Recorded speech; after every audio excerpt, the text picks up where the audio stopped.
আমরা এই ভূতের বাড়িতে আসছিলাম।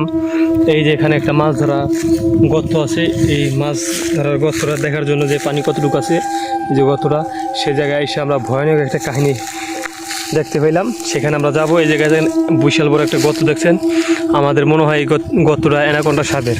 তা আমাদের সামনে রিক্সম্যান যাইতেছে, সে এখন যাবে লাঠি নিয়ে, দেখা যাবে ওটার ভিতরে কী আছে। হয়তো শিয়ালের গর্ত হইতে হয়, শিয়াল হলে আমরা মনে করি আক্রমণের মুখোমুখি হইতে যেতেছি। কি দেখা যায়?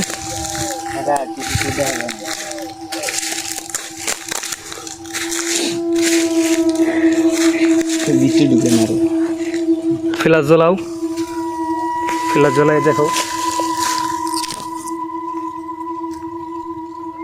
কিছু আছে না, কিছুই নেই। কিছু নাই। যাই হোক, আমরা অল্পর জন্য বেঁচে গিয়েছি। চলে আসো, চলে আসো, আমরা অল্পর জন্য বেঁচে গিয়েছি।